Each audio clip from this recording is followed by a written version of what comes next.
Shalom. First and foremost, I want to give all praises, honor, and glory unto Yahweh, Bahashem, Yahweh Shai, Bahashem, Rachakodash.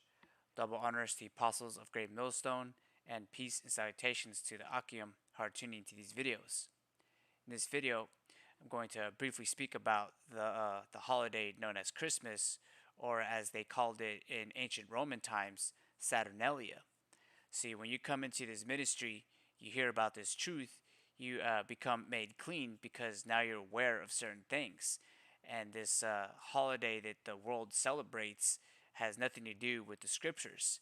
If anything, the scriptures here in Jeremiah 10 speaks against this pagan practice. And you got all these people in the world in that jolly spirit, decorating their houses and doing a whole bunch of things. And you'll have our people specifically from the Northern Kingdom celebrating this in a homage for the Anointed's birthday, which the scripture doesn't say that we're supposed to celebrate that.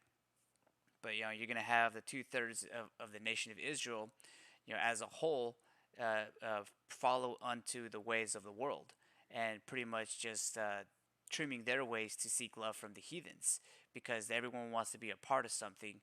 And you can see in this world that this world pushes nothing but anti-Hamashiach doctrines. You would think with all these houses decorated, people dressed up as Santa Claus and elves or whatever, that you'd have more believers on this earth. But it's actually contrary. The fact that you got all these people decorated and celebrating this pagan holiday just further proves that this world is run by Esau Edom. And he's pushing this wicked vibration. He's pretty much just running it all back as he was doing when he was in rulership, specifically in this video I'm going to talk about in that Roman Empire. So in this article from the History Channel website, they were going into the history of Saturnalia. So I'm going to read a little bit from this website. Starting here, it says that Saturnalia, held in mid-December, is an ancient Roman pagan festival honoring the agricultural god Saturn because of when the holiday occurred near the winter solstice. Saturnalia celebrations are the source of many of the traditions we now associate with Christmas, such as wreaths, candles, and feasting and gift giving. And it says here that Saturnalia, the most popular holiday on the ancient Roman calendar, derived from older farming-related rituals of midwinter and winter solstice, especially the practice of offering gifts or sacrificing to the gods during the winter to sown seasons.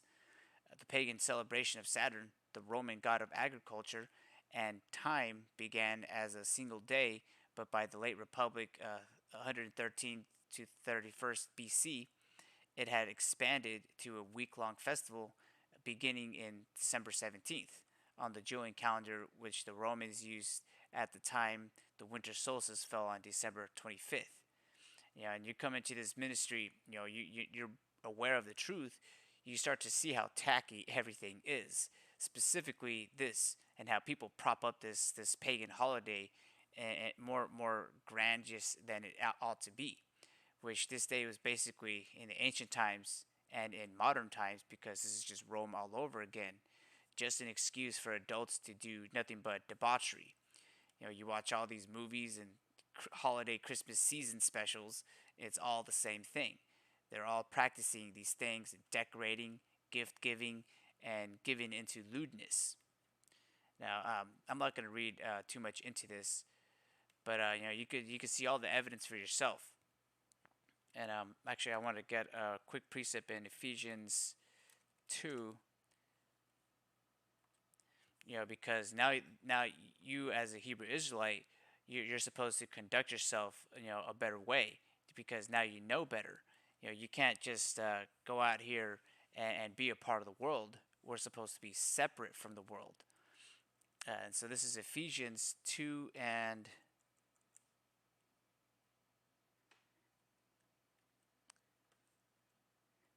I'm going to start at, let me see.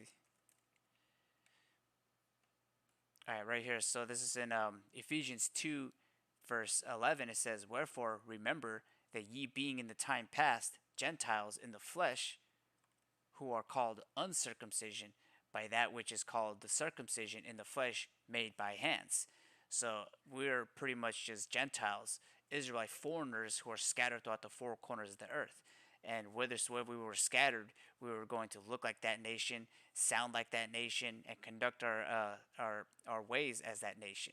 If you were to grow up in East Asia, you wouldn't really be celebrating Christmas because that's not a real big holiday over there. But the bulk of our people are raised up in these lands, in the North Americas, which is Babylon the Great.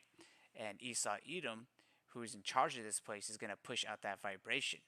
And everybody wants pretty much a piece of that American apple pie, so they trim their ways. And you coming in this ministry, you're supposed to push off this world, because we're seeking the kingdom to come, and that starts by your acts and your faith. Like the scripture says, faith without works is dead. So we're supposed to conduct ourselves contrary to what this world is pushing, because what this world is pushing is anti-Hamashiach. So, we were pretty much Gentiles in the flesh, uncircumcised. We didn't know better. But now that we are cleansed by this word, let me get that in, I think that's also in Ephesians.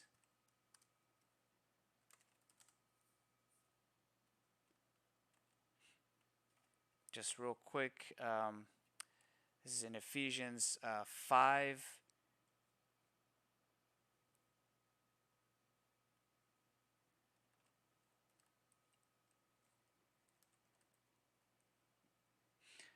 Yeah, so this is Ephesians 5 and 26. It says that he might sanctify and cleanse it with the washing of water by the word. So this is the real baptism right here. Another precept to this is in John 15. So this is John 15 and 3. It says, now you are clean through the word which I have spoken unto you. So you hear this words, you hear this message, this prophecies that we're speaking, and it shall galvanize you to do better, to conduct yourself in a more Hebrew Israelite way, putting off this world. But so this is back in Ephesians 2, and I'll start at verse 12. It says that at that time ye were without Hamashiach, being aliens from the commonwealth of Israel and strangers from the covenant of promise. This lets you know that this is speaking about those Hebrew Israelite foreigners, because they were outside of the commonwealth of Israel and they became strangers, aliens. If a person is from a country but then they live in a different place, they go back to that country, they start losing those characteristics. You see a lot of that in the so-called Mexican nationality, where you got people who are Chicano. They come down to the Mexican side, and they don't really speak fluent Spanish, and they've lost certain characteristics that a natural Mexican would have. That's basically being a Gentile, a stranger to those lands, even though you have ties to that with your family, and history going back. But since you haven't been in that region, you become a Gentile, a stranger. And so that's us all as a whole, but mainly it's the elect who are going to get this message, who have been scattered throughout the four corners. And here in the land of the north, the elect are going to obtain this wisdom, knowledge, understanding, and they're going to return to Yahweh Bashem Yahweh Shai, because we are no longer Gentiles. We are no longer considered uncircumcised. Now we're being considered circumcised. We're being made clean by this healing and washing of the word. So continuing on from verse 12, it says that at that time you were without Hamashiach, being aliens from the commonwealth of Israel and strangers from the covenants of promise, having no hope and without the Most High in the world.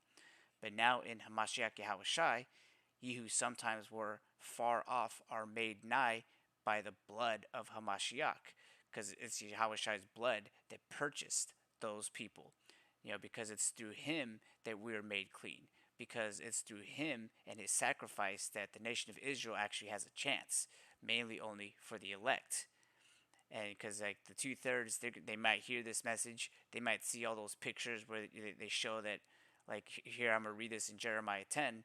This is speaking about how people decked Christmas trees pretty much, and worshipped all these Babylonian customs. You go into the architects and the archaeological facts and evidence that this custom was not attributed to Hebrew Israelites or anybody who were in the Bible, but rather the heathens. Yet our people, they're not going to regard that information because they want to have that world famous honey glazed ham and have that bashful feeling of gift giving in this time of season. They pretty much got that demon of being jolly and spirited in this world. They can't put off this world. Even when the facts are laid out in front of you. So this is in Jeremiah 10 verse 4. It says, actually I'm gonna read a little bit more up. All right, so this is Jeremiah 10 and 1. It says, "Hear ye the word which the Lord speaketh unto you, O house of Israel. Thus saith the Lord Yahweh power, learn not the way of the heathen, and be not dismayed at the signs of heaven, for the heathen are dismayed at them. For the customs of the people are vain, for one cutteth a tree out of the forest, the work of the hands of the workmen with the axe. They deck it with silver and with gold, they fasten it with nails and with hammers, that it move not. They are upright as a palm tree, but speak not. They must needs be born because they cannot go. Be not afraid of them, for they cannot do evil, neither also is it in them to do good." And these dumb idols are pretty much just wood and stone, specifically wood with this one. And growing up in a so-called Mexican household, you can see that tree carries a demon. Like our people literally see that and treat it as an idol. Don't even try to tip it over. Watch your step around it because our people, the 2/3, they'll ring you on around your neck because of you disrespecting their idols. I've experienced it, I've seen it, and I've heard stories from other so-called Mexicans that this is an actual thing that our people actually do.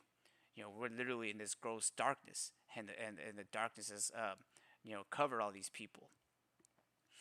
But in verse 6 it says, "For as much there is none like unto thee, the Lord, O thou art great, and thy name is great in might." So the scriptures right here speak plainly not to prop up these things, not to follow to the heathen and do all these customs because they're just vain. They don't do anything. They serve no purpose. And it's pretty much you're attributing your faith and your energy to another idol, another god. And that's a grievous commandment to break. Because us, when we're in the know, we try to stop doing these things. And it's easy to stop doing those main ones, like the first 12 commandments. Those are the main ones you should be keeping, all throughout the times. Of course, we have to be under grace for a few of these laws, but the majority of them, the majority of these laws, you should be practicing. You shouldn't be breaking these on the day to day. So this is in Amos 5 and 21. It says, I despise your feast days, and I will not smell in your solemn assemblies. And I remember last month, a lot of so-called Hebrew Israelites wearing their fringes and border of blue on their t-shirts were actually celebrating Thanksgiving or Thanksgiving. And even that right there is an idol. You get messages from your family members asking if you're gonna go to grandma's house so that you can partake in these solemn assemblies that they hold, where they're doing all these feasts. And the scriptures speak against that because these are holidays that aren't in the scriptures. Our people shouldn't be practicing these things. We actually have high holy days that we're supposed to practice and instill into our families and cultures. Yet our people, the 2/3 of the nation of Israel, would rather just be comfortable and conform with the world, because it's a lot easier to just be a part of everyone's Thanksgiving stories and parties. But ultimately, the Heavenly Father doesn't acknowledge these feast days. It says, I despise your feast days, and I will not smell in your solemn assemblies.